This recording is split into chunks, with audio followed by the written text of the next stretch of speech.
Welcome to CARE's Brain Trust meeting. I know we have a large number of folks who have RSVP'd, so we're really excited.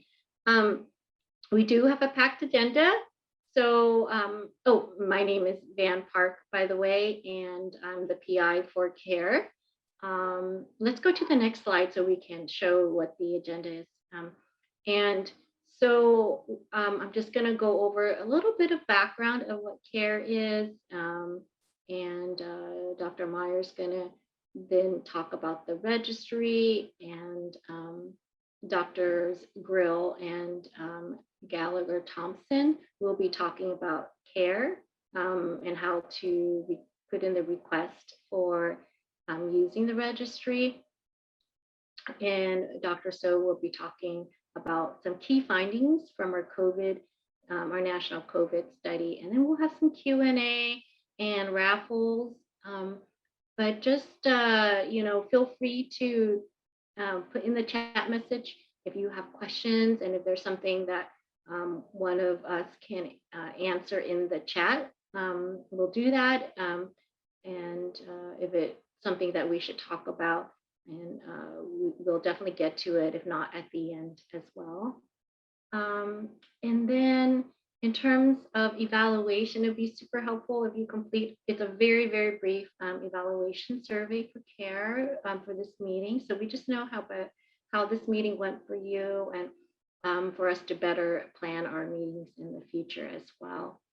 Why don't we go around to the virtual room for those who are presenters for a quick introduction. Dr. Meyer? Yes, hi everyone, I'm Wayne Meyer. I'm an assistant professor in neurology at UC Davis and a co-investigator on the CARE study. And I'll be sharing a little bit about the CARE registry in just a bit. And Dr. Grill, are you here yet? Hi, everyone. Yeah. My name is Josh Grill. I'm a co-I for CARE and an investigator at the UC Irvine Alzheimer's Disease Research Center. And Dr. Gallagher-Thompson. Hi, everyone. I'm Dolores Gallagher-Thompson, and I'm an emeritus professor from Stanford in the psychiatry department, and I'm a co-I on this project. And I'll be talking with you later on about some of the studies that have gotten access to the CARE registry. Thank you. And Dr. Tsoh? Hi, everyone. I'm Janice Tsoh. So I'm a professor here at UCSF School of Medicine, Psychiatry, and Behavioral Sciences. So I'm part of the team as a co-investigator, and I will be sharing with you shall we say it's a child study of CARE and a compass. We'll tell you more. Thank you. And I also want to acknowledge that we have staff here who will be supporting you or us. And Doctors Nam and Vuong, and also Marion and Bora, do you want to introduce yourself?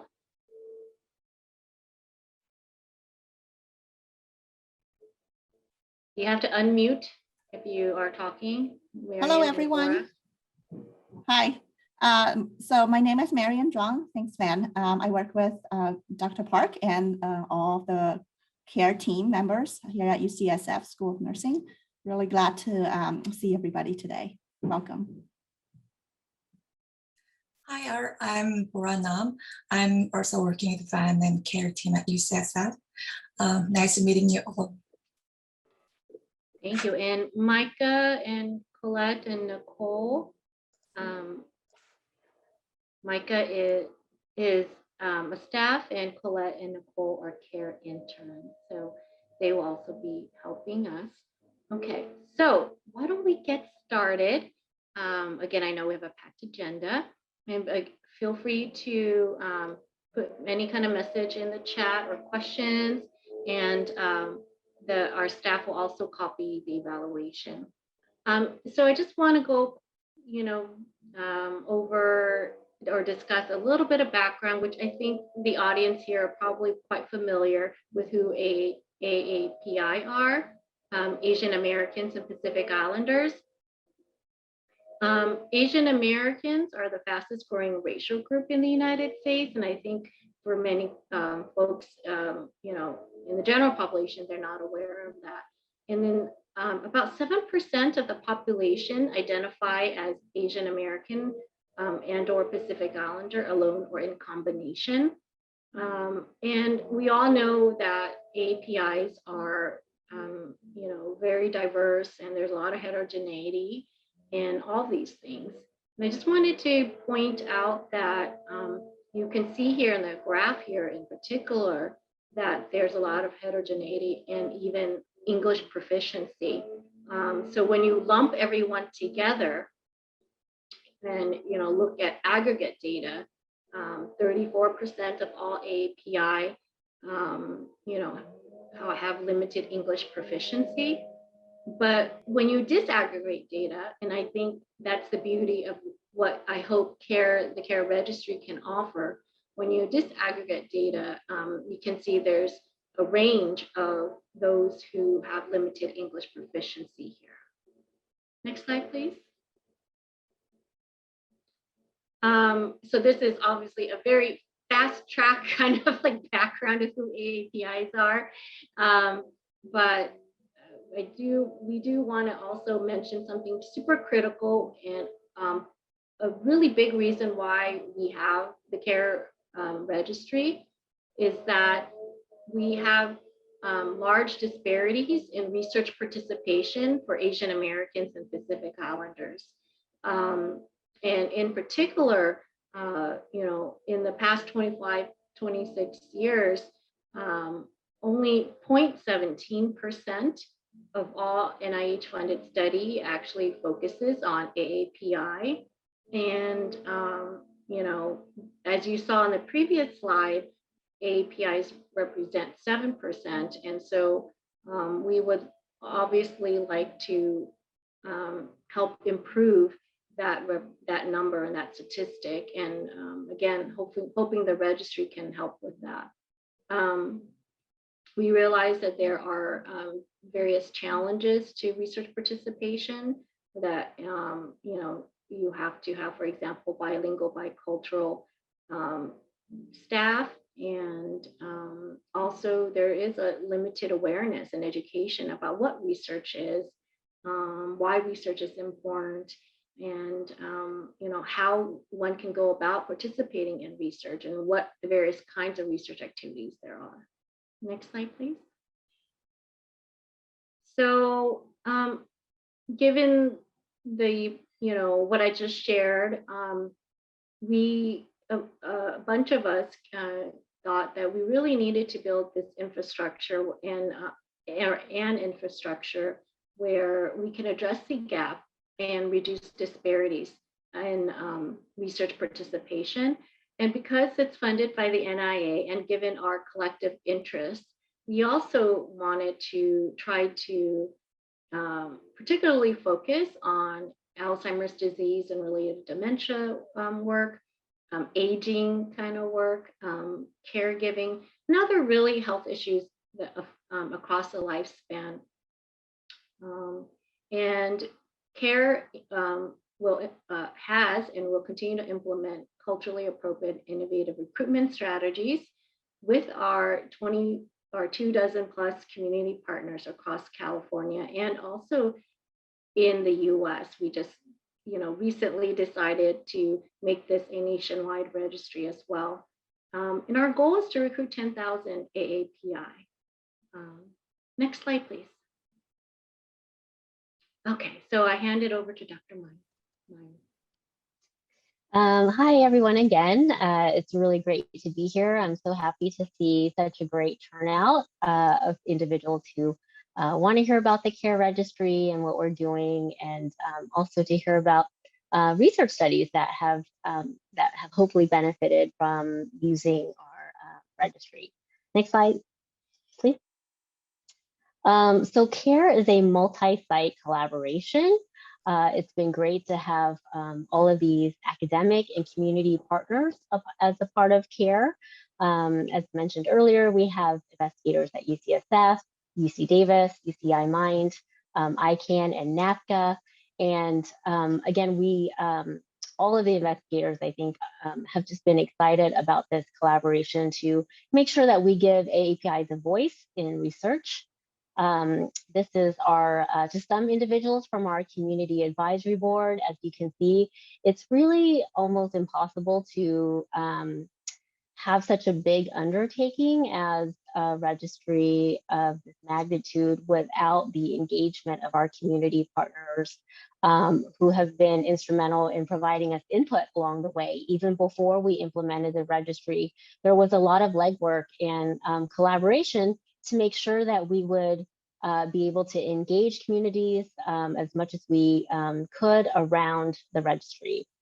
So many community partners and our community advisory board has been really critical. Next slide, please. So what is the registry and who can enroll? That's what I'm going to cover next. So as mentioned by Dr. Park, we are enrolling Asian Americans and Pacific Islanders, individuals who are 18 years and older. And so even though this is a grant that's funded by the NIA, we wanted to make sure that we capture caregivers in our registry, just given the growing older adult population in the US and the diversity of those who will have Alzheimer's disease and related dementias or ADRD. We wanted to make sure we capture caregiving experiences as well. And so that's why the age is goes all the way to 18. However, we do want to ensure that we target as many older adults as we can to be able to really align ourselves with the mission and the priorities of NIA.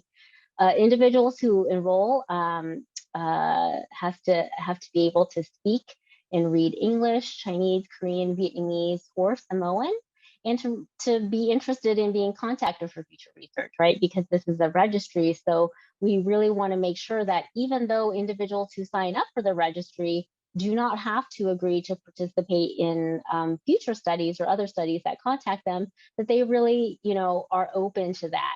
And so those are our eligibility criteria. The online survey or the registry survey itself takes about 10 to 15 minutes.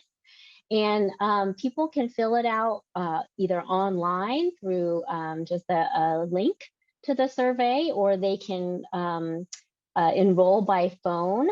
So NAPCA has provided just great support in terms of being able to have individuals who can help folks fill out the survey in language by talking to someone on the phone, and they can enroll in person. So one of the great things about having the many community partners, community-based organizations that we've had as a part of CARE is that people can go to these agencies and fill out the survey by working with the CBO staff. So that's been really fantastic. One of the things, for example, that we've done in Sacramento through COVID is to have our community partner had a vaccine event, a COVID-19 vaccine event.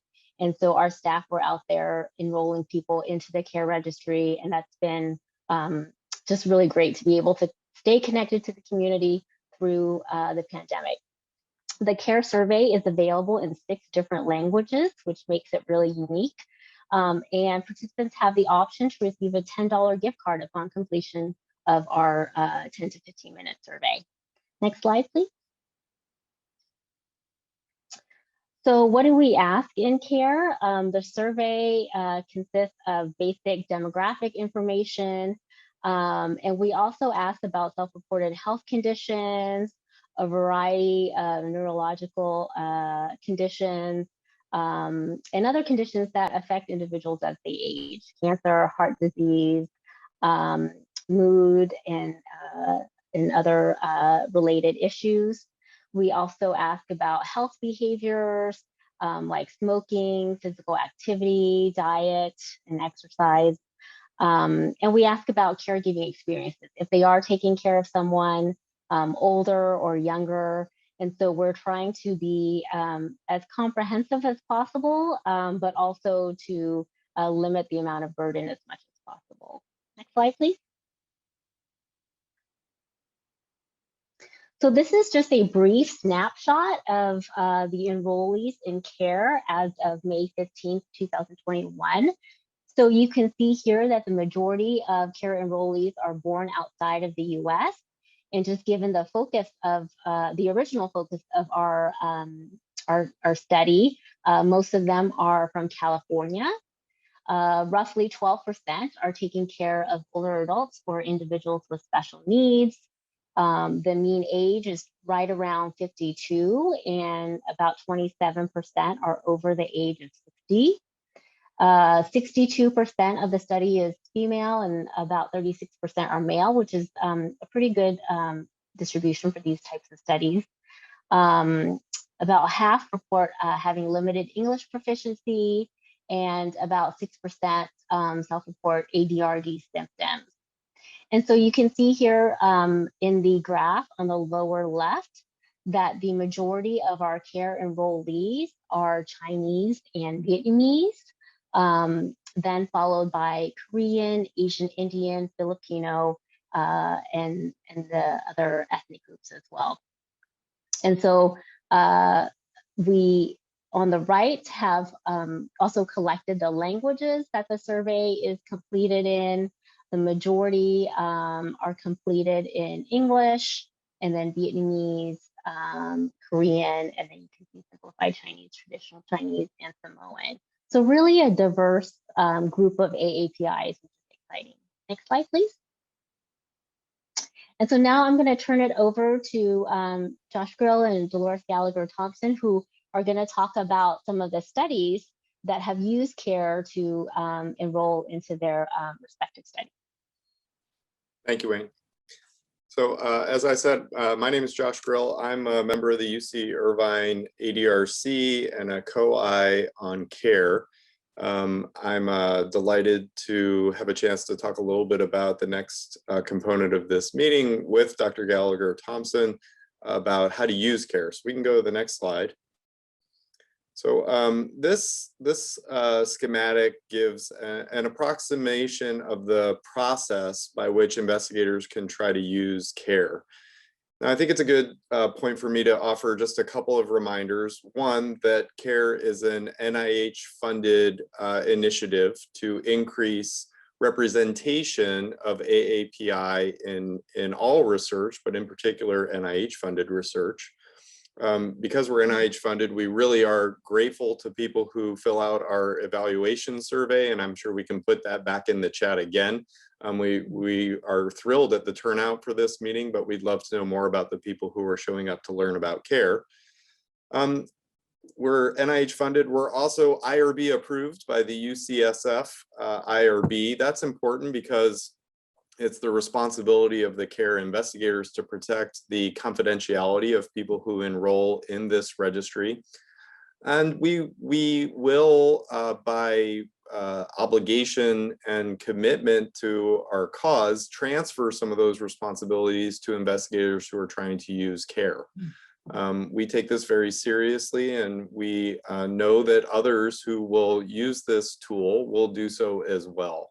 But we view CARE as a tremendous resource and opportunity for investigators to conduct research that is more inclusive and more generalizable. And we hope that that's valued to the investigators who will use this unique resource. So in the next slide, I'll give a subset of this particular schematic, which is to outline how we anticipate researchers using CARE to increase AAPI representation in their studies.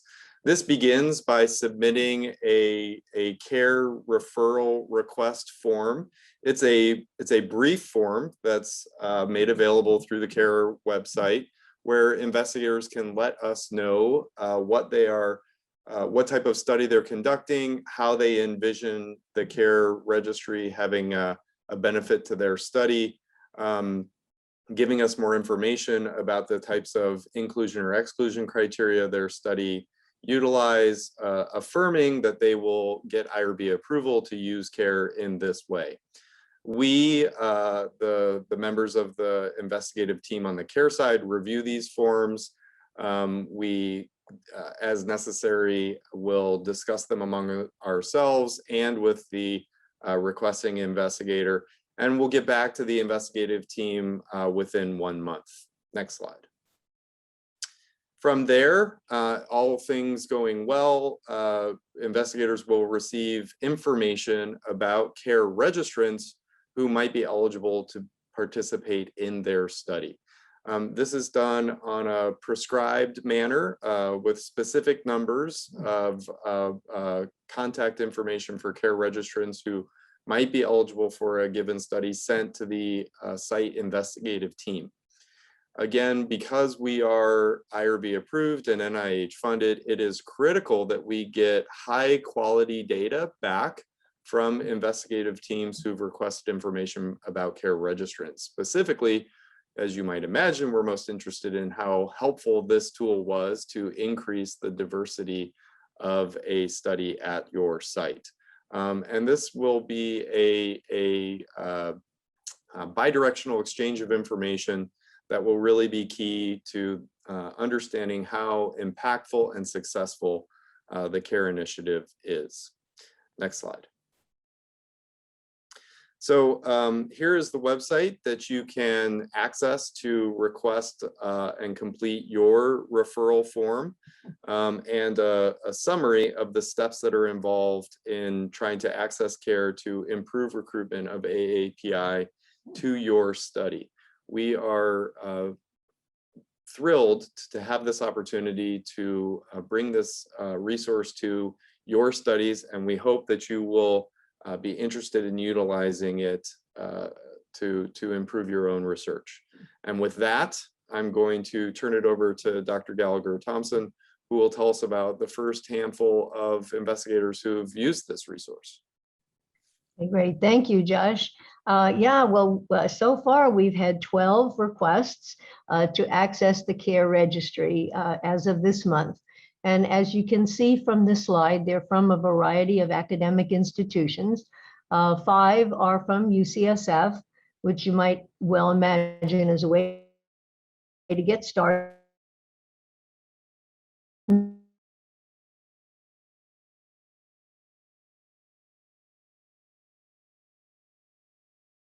There is a range of interest, and I think you'll see a range of topics that are being addressed.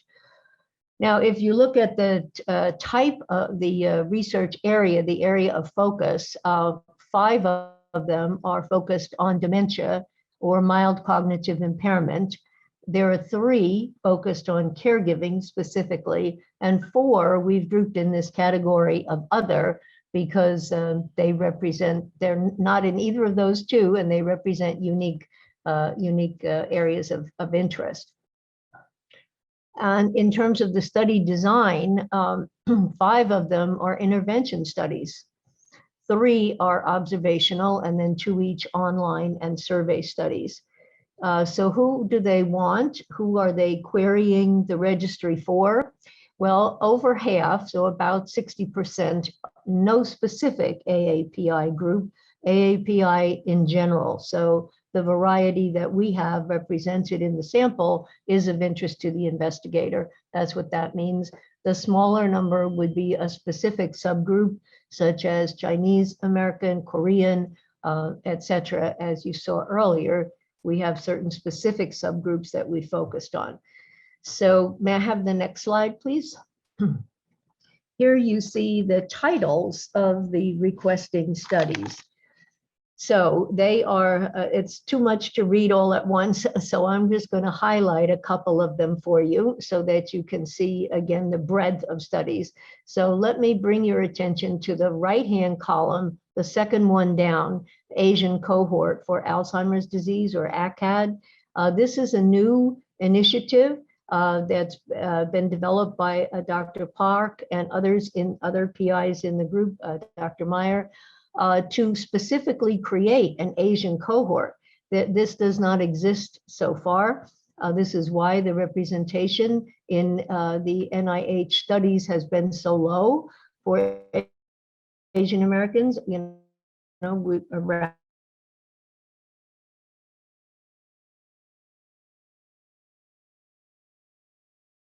Excuse me. Sorry, I forgot to turn off my phone. Excuse me. All right, others that pertain to Alzheimer's disease, if we keep going down that right-hand column, you'll see the next one is an intervention study using a smartphone app for individuals with mild cognitive impairment to see if physical activity will improve their cognitive function. And then you can see the next one down to bring your attention to, actually one up. The very first one in that left-hand column, the All of Us research program at UC Irvine. So this is this is part of the NIH Precision Medicine Initiative. So this program is focused on all AAPI groups. They're actually trying to increase the enrollment of AAPI in this program, this national NIH Precision Medicine Initiative, very important program. Now, if we go over to the left-hand column, I'm going to talk more about the SHARE program in just a moment, but that's one that focuses on caregivers. The next one down also focuses on caregivers, factors affecting dementia care for Filipinos in particular.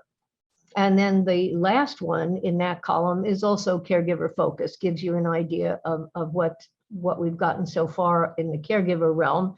And this one is caregiver provided life review for people who are in memory care facilities.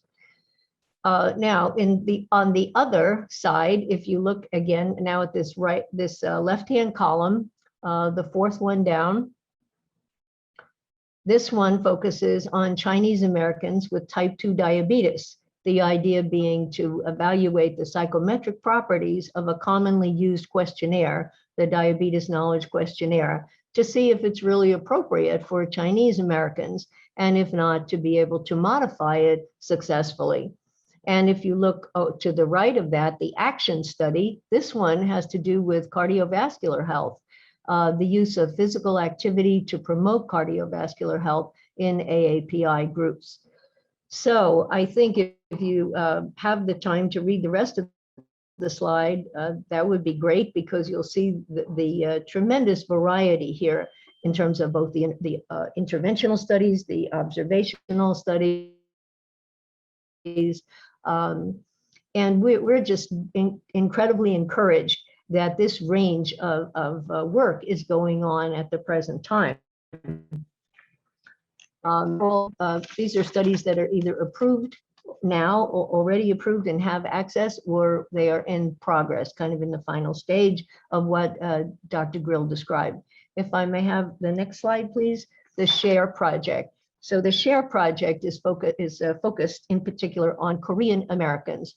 So Dr. Choi had much of her study already completed when she approached us, because she was missing male caregivers and Korean American caregivers. So she had a very specific request that we could query the database about.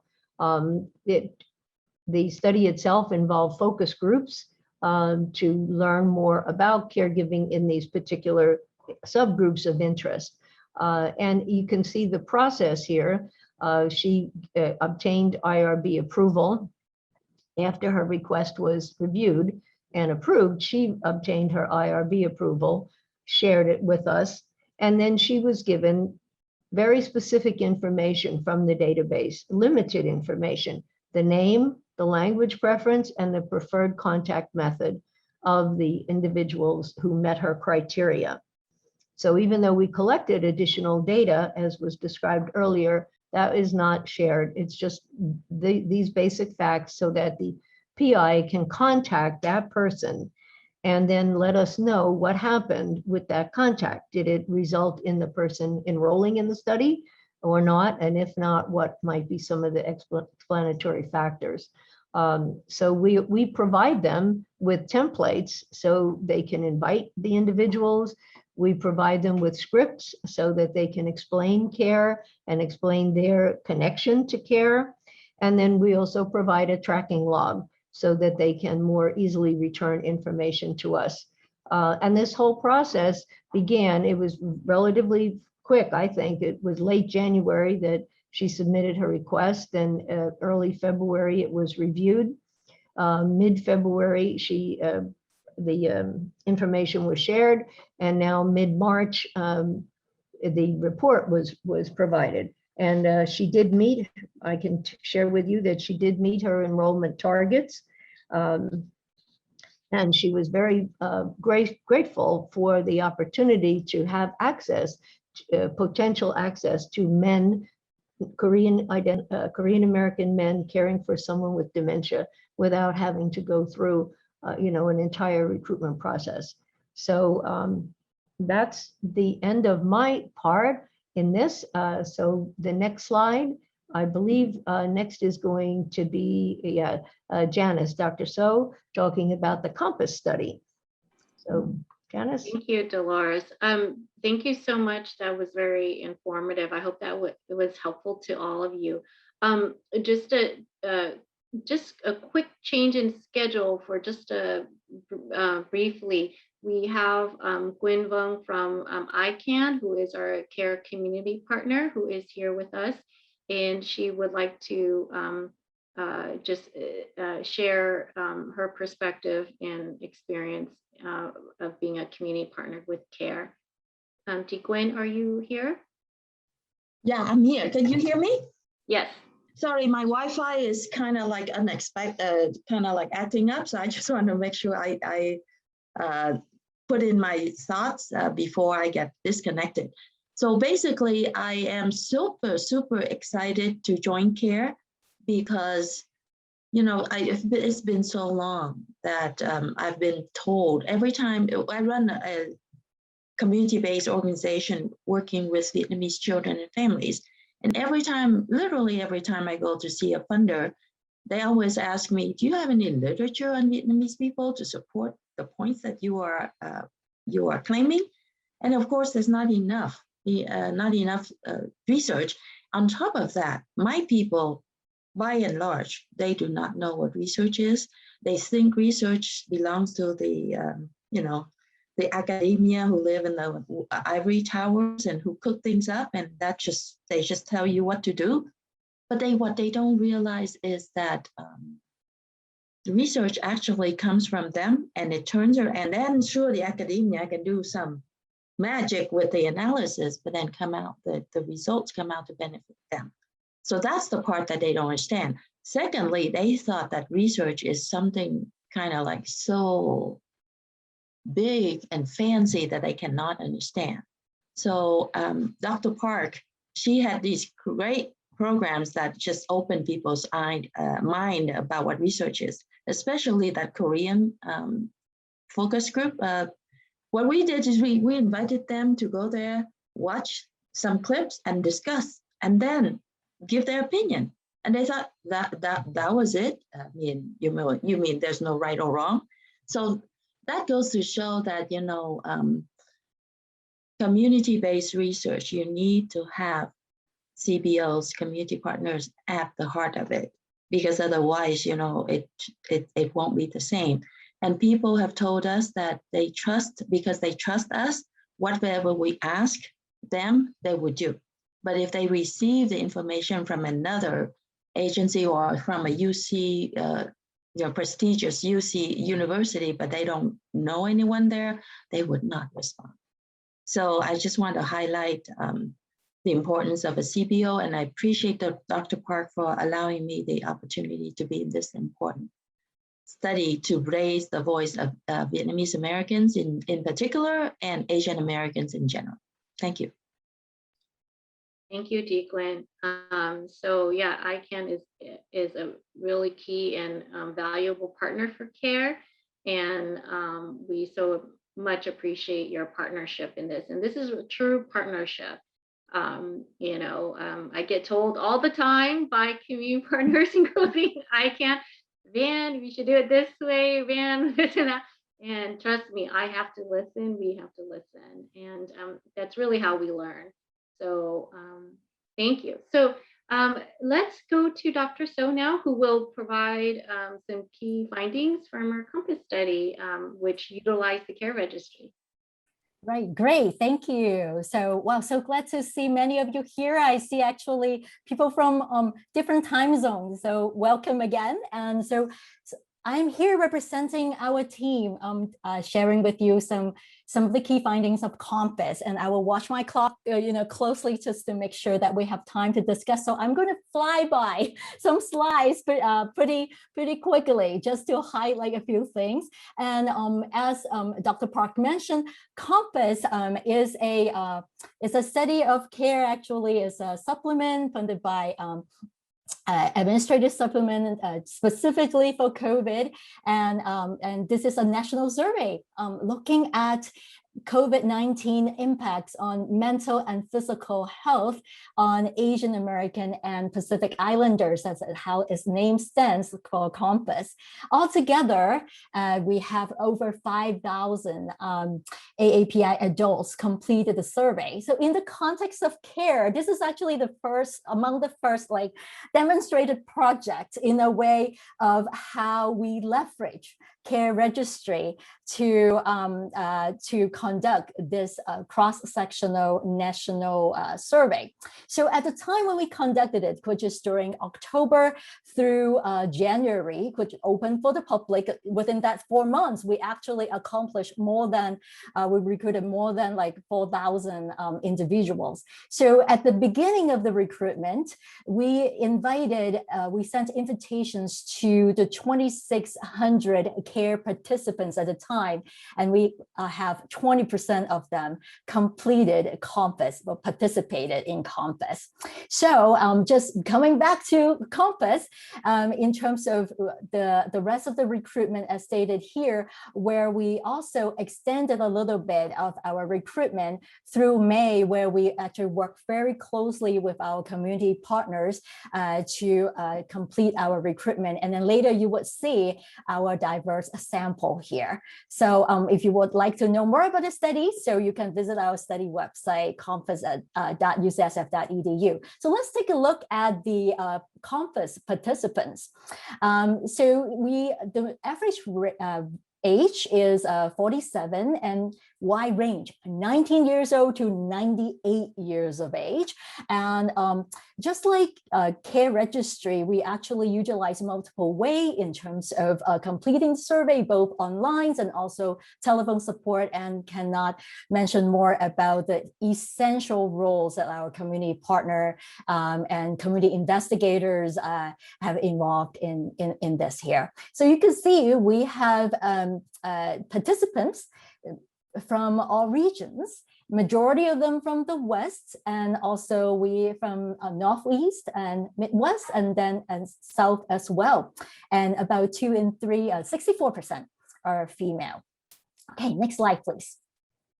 Some more participants characteristic over the 5,400 participants is that these are our cultural group breakdowns, and you can see as the survey, similar to care, is that we also have the survey in multiple languages, Chinese, Korean, Vietnamese. We also have Samoan as well, working closely with our community partner. And you can see that about 1 in 3 Chinese, and some of the major groups, including Korean, Vietnamese. We also have other groups represented here as well. And 67% of them are born outside of US, and we have about 1 in 4 had limited English proficiency. If you're thinking of going back, our interest in terms of aging and caregiver research as well, we have 15% are caregivers of older adults or persons with special needs. So we mentioned about language earlier. We do have a large number, 2 in 3, were completed the survey in English, and the rest were in other languages. Okay, so let's take a look at some highlights of finding, focusing on a few areas. Many of you would be wondering about vaccine willingness. So the data that I'm sharing with you here are actually some of the earlier cohort in a way that we specifically looking at this 16 of 46 individuals completed COMPASS right before the first emergency use authorization of vaccine back in December. So that's why we're not presenting to you the findings for the 5,000 people yet, but here we're taking a look at, so when we spoke with our COMPASS participants, how willing would you be if vaccine becomes available for COVID-19? Would you get it? And these responses from definitely, probably yes, unsure, probably, or definitely no.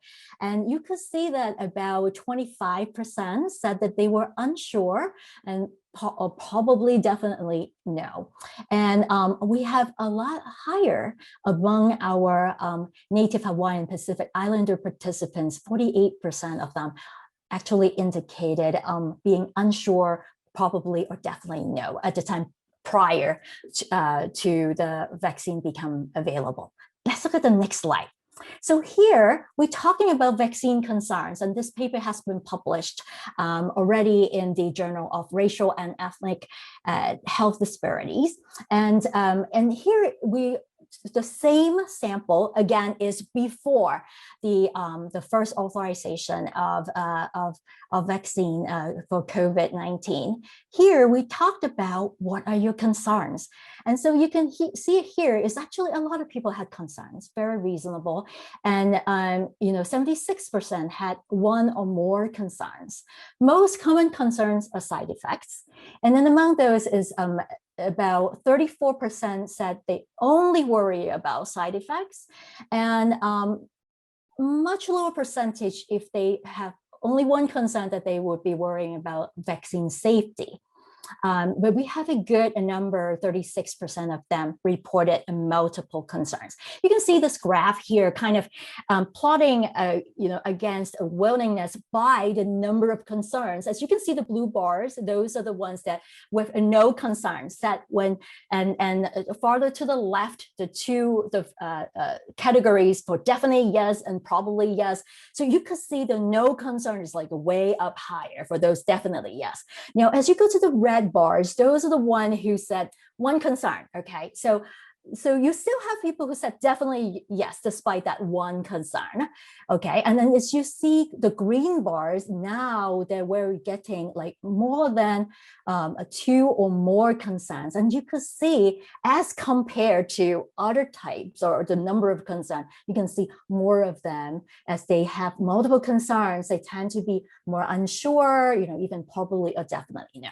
Let's look at the next slide. Let's talk more about what kinds of concerns or type of concerns as how they, how they associated with vaccine willingness. So in the interest of time, I'm going to go pretty quickly about that. So we're seeing a very similar story here, is that the association is quite strong. And as we look at, people who are more willing, they tend to have a less number of concerns. And for, side effects, and versus multiple concerns, as you can see, multiple concerns is associating with those who are more likely to be saying unsure or probably no over here. Okay, next slide. Let's talk about just overall results from a multivariable analysis of the models. So these are the correlates that we identify in this cross-sectional study. Again, with the 1,600 plus COMPASS participants nationwide sample in terms of what are the correlates, characteristics associated with willingness. So for those who have, I'm sorry, not for willingness, it's actually for vaccine concerns, in terms of having concerns versus not, no other concerns. So for those who tend to have less concern, they were older as compared to the youngest group. Vietnamese Americans also, as compared to Chinese, they also had less concern. And then those who were healthier in terms of rating higher in their health status, as well as those who were separated, divorced, or widow as compared to single one, those have less concern. Those who have more concerns, interestingly, age is not like a linear association. So you can see here, those in the 30s and the 40s, And here, this is our study actually show the importance of this aggregated data that many of us, I think many of us in the audience would appreciate that as well, that we're identifying some groups that have actually different levels of concerns. And here we looked at Filipinos and Koreans have like a higher level of concerns than Vietnamese, for example, and gender differences. And also, interestingly, our study, we also ask of the impacts that they perceive, that they report about how COVID on their family income. And those who had reported negative impacts also tend to have more concern about vaccine. Okay, so let's highlight a couple more findings, and then I will switch over to Dr. Park about the question and answer on care for care as well. Here we look at everyday discrimination. This one we looked at the entire sample, particularly those who were able to provide the answers. We asked specifically, in the past 6 months, how often have you been bothered, have you actually encountered any one of these experiences that are listed on the slide according to the everyday discrimination scale, specifically because you are Asian American, or Pacific Islanders. And you could see that, the most commonly reported one were those who were, been treated with less respect by other people. 3 and 5 AAPI, experience at least one or one of the above. Here you can see the slide on discrimination in the past 6 months during the pandemic time. Let's take a look at the next slide in terms of some additional findings. This is a very interesting scale newly developed by Fordham University investigators Tiffany Yip and Celia Fisher. And this scale specifically asks about their perception about, their experience in terms of experiencing racial bias that in the context of COVID-19 pandemic, specifically for their ethnic group. Look at here, this is the really most concerning finding that we learned from our participants, that nearly 60% believe that this country has become more dangerous for their ethnic group. This is my last slide here. What have we learned so far? Perhaps the conclusion here, just a sort of a initial reflections about Compass using this national survey. By far, this is the largest that we know of a national survey data of AAPI individual adults reporting impacts related to COVID-19 that we know of today, that in multi languages. And one important is that we actually has to stop our recruitment. Originally, we proposed, Dr. Park proposed 2,500 individuals, and we ended up having over 4,000, way more than 4,000, and actually with our total samples at over 5,000. And we reached almost 5,000, within 4 months of launching of the study. What have we learned here? I think we have established good trust with our community partners. And importantly, we're also asking a topic that is very relevant and resonating in our community. They want their voice to be heard about how the pandemic impacting their lives. And Compass provides valuable and updated disaggregated data. Want to share with you, if you go to one of our publications on the vaccine concerns on the web, just today when we take a look, more than 1,700 access to the article, and this article was first published in the middle of April. And Dr. Park, our PI on Compass and Care, has been invited to numerous presentations. The most recent one that she just did in presenting some of these data is with NIAID, and also she will be presenting at FDA as well. Maybe she will tell you more about it. So I will end my presentation here and I'll open it up for your questions and also Raffles as well. So thank you all. Thank you so much, Janice.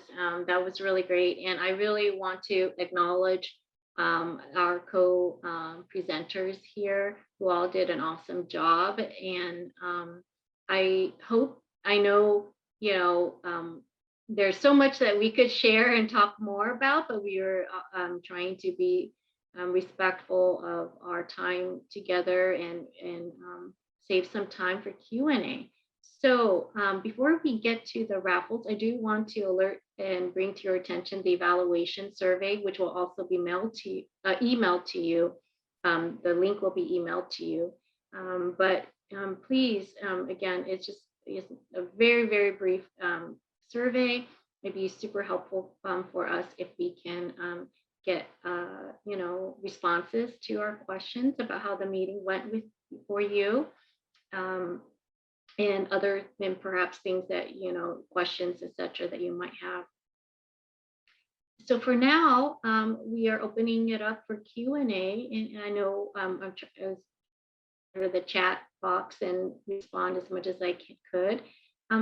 Any questions about anything? The process, the registry, the findings.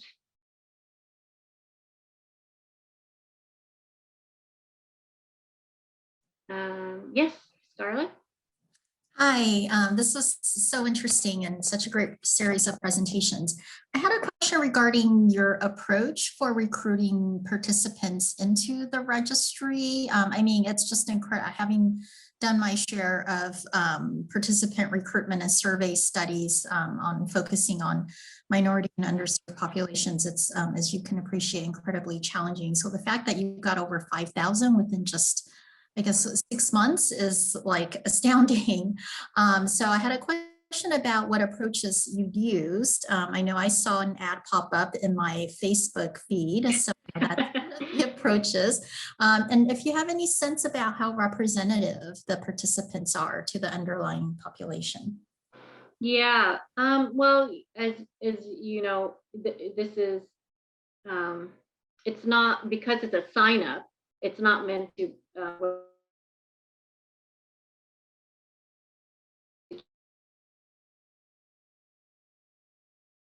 really just want anyone and everyone who would be interested and willing to participate, potentially participate in research. We did launch during the pandemic in October. So all of us at community and academic partners had to really pivot. But I think prior to October, from the beginning of the pandemic, or at least when things started to really shut down in March, everyone was already pivoting. So I think by that point, many of us had become more comfortable with doing virtual outreach for their own respective programs and services. So we do that, and a lot of it in many different languages as well, and targeting different communities. And so, but we also use, we have used social media company, and that's probably why an ad showed up in your Facebook feed. We have also, for some sites, some community partners especially, they have limited in-person kind of outreach, because they were still providing outreach via food distribution or flu clinic at one point and so forth. But now that things are starting to open up more, and more community sites are also doing more in person. We also have a free 1-800 number through our community partner, National NAPCA, National Asian Pacific Center on Aging, and they also help enroll by phone. But I do have to say that many people do enroll by phone as well, and are in person, are given hard copies or asked the questions, and then the staff enters it in the tablet. So it's by no means perfect, because again, pre-pandemic, we thought we were going to do all this in person, right? So and be able to certainly reach people in person who don't have access to digital technology or limited access. So we're definitely doing our best we can, and we hope as things improve in terms of the pandemic, that we could do a much better job in coordinated outreach, particularly among older AAPI. Can I just add something to what Van was saying? I will say, I think that the relationships with the community partners have been essential, because At our community partner site in Sacramento, our community agency, ARI, or Agent Resources, was considered an essential provider or essential worker. So they never shut down during the pandemic. And having their staff who are there every day enrolling people as they come into ARI for different services was really crucial. And that's been a large part of how we've been able to enroll at our UC Davis site. And just speaking to your point about representation, yeah, I don't think that we are trying to be population-based, but as much as we can have it be representative of California, that would be great. And even as I was looking at our numbers, I think we could certainly increase our representation of certain groups, for sure, like Filipinos, Asian Indian. So I think hopefully the more and more people hear about CARE, the more that we get the word out, that we can make sure we engage a diverse AAPI group as possible. Thank you for your question. Hi, this is Quyen. I also wanted to chime in because of the trust that the community has placed in us. We ended up doing quite a bit of one-on-one, talking to them, especially for the seniors, explaining and answering their questions, explaining to them what this research is about and answering the question. What we have found is that because they trust us, they will sign up. That's one thing. But that's another thing is, you know, after some of their friends have signed up and received the gift cards, their friends told them. And somehow the gift cards, even though it's a little, just $10, it serves as a factor that builds trust. So then their friends told them, and more people would call us.